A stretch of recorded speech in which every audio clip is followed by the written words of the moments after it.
बोलो भक्त और भगवान की जय, सभी संतों की जय, सभी भक्तों की जय। मेरे गुरुदेव श्री रामभद्राचार्य जी महाराज की जय।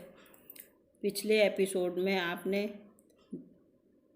अम्बरीश जी की कथा सुनी।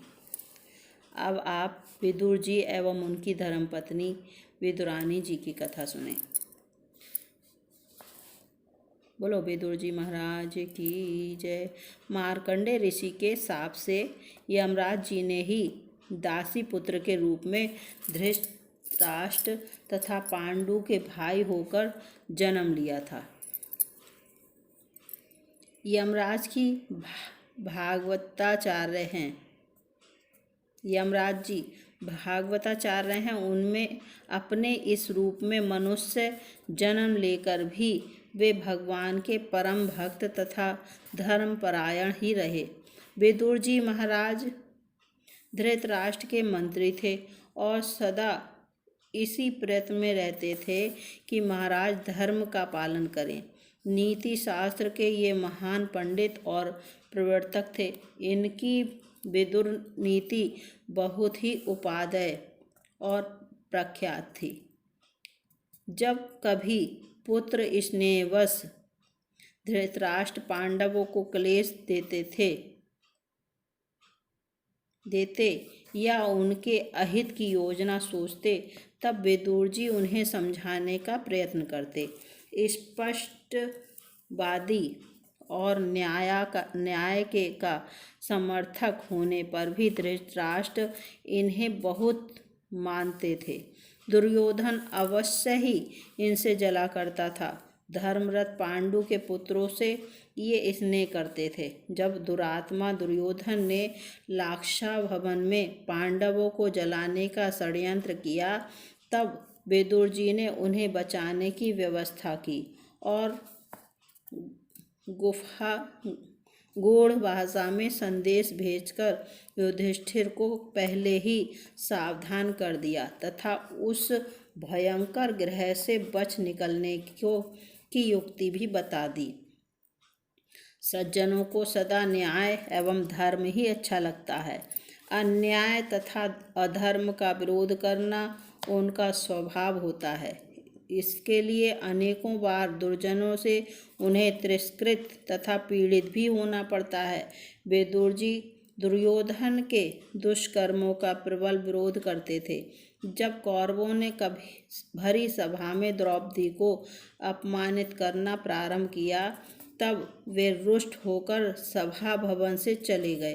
पांडवों के वनवास के समय दुर्योधन के भड़काने से धृतराष्ट्र ने विदुर जी को कह दिया, तुम सदा पांडवों की ही प्रशंसा करते हो, अतः उन्हीं के पास चले जाओ। विदुर जी वन में पांडवों के पास चले गए। उनके चले जाने पर धृतराष्ट्र को उनकी महत्ता का पता लगा। विदुर से रहित अपने को वे असहाय समझने लगे। तब दूत भेजकर विदुर जी को उन्होंने फिर बुलाया। माना अपमान में समान भाव रखने वाले विदुर जी लौट आए। पांडवों के वनवास के 13 वर्ष कुंती देवी विदुर जी के यहाँ ही रही थीं। जब श्री कृष्णचंद्र संधि कराने पधारे, तब दुर्योधन का स्वागत सत्कार उन्होंने अस्वीकार कर दिया। उन मधुसूदन को कभी ऐश्वर्य संतुष्ट नहीं कर पाता। वे तो भक्त के भाव भरे तुलसी दल एवं जल के ही भूखे रहते हैं। श्री कृष्णचंद्र ने धृतराष्ट्र, भीष्म, भूरिश्रवा आदि समस्त लोगों का आतिथ्य अस्वीकार कर दिया और विदुर जी के घर वे बिना निमंत्रण के ही पहुंच गए। अपने सच्चे भक्त का घर तो उनका अपना ही घर है।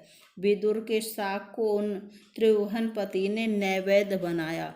विदुरानी के केले के छिलके की कथा प्रसिद्ध है। महाभारत के अनुसार विदुर जी ने विविध व्यंजनों आदि से उनका सत्कार किया था। महाराज धृतराष्ट्र को भरी सभा में श्री कृष्णचंद्र के सम्मुख तथा केशव के चले जाने पर अकेले भी विदुर ने समझाया, दुर्योधन पापी है, इसके कारण कुरुकुल का विनाश होता दिखता है। इसे बांधकर आप पांडवों को दे दें।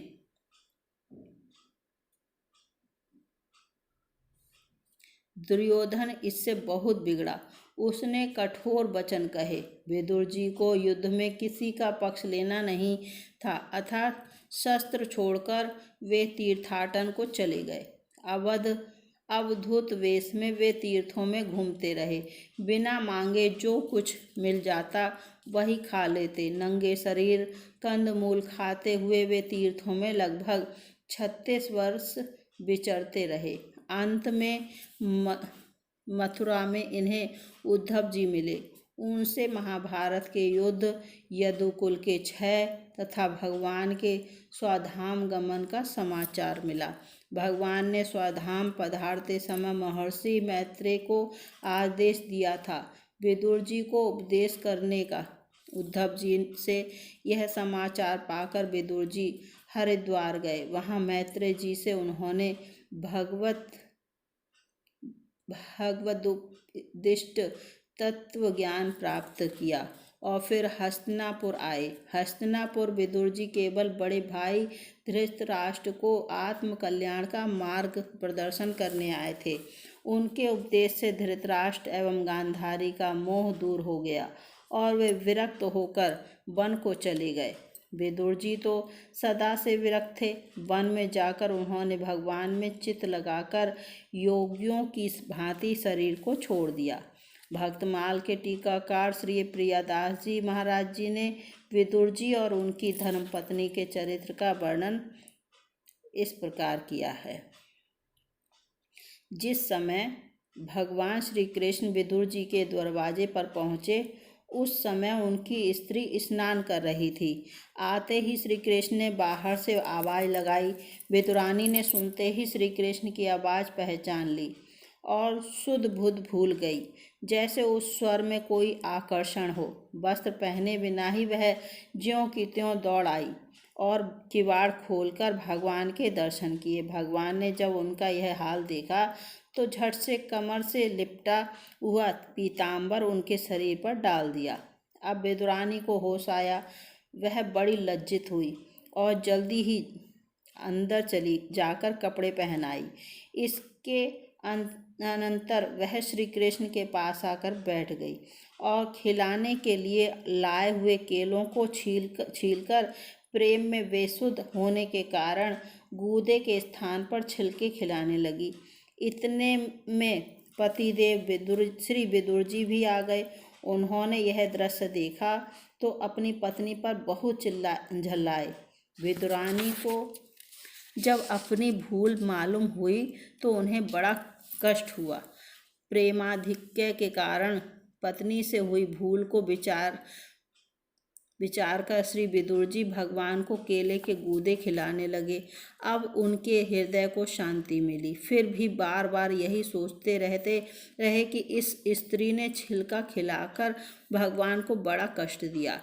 इस पर भगवान ने प्रसन्न होकर कहा, विदुर जी, आपने यह काम ठीक किया मुझे केले खिलाए, पर सच बात तो यह है कि इतने पर भी जैसा स्वाद इन छिलकों में मिला था वैसा इन केलों के गूदों में कहाँ। उधर श्री विदुरानी अपने मन में कह रही थी, हाय, इन हाथों को मैं कैसे काट डालूं, जिन्होंने गूदा तो फेंक दिया और छिलका खिला दिया। धन्य है विदुरानी और धन्य है उनकी भक्ति। सूरदास जी ने भी प्रभु द्वारा विदुर जी के यहाँ भोजन करने का प्रधान कारण प्रेम ही माना है। बोलो विदुरानी महाराज की जय। बोलो श्री कृष्ण भगवान की जय। सभी संतों की जय, सभी भक्तों की जय। मेरे गुरुदेव श्री रामभद्राचार्य जी महाराज की जय। अब इस एपिसोड में आपने विदुरानी जी की कथा सुनी। अगले एपिसोड में आप श्री अक्रूर जी की कथा सुनेंगे। बोलो अक्रूर जी महाराज की जय, सभी संतों की जय।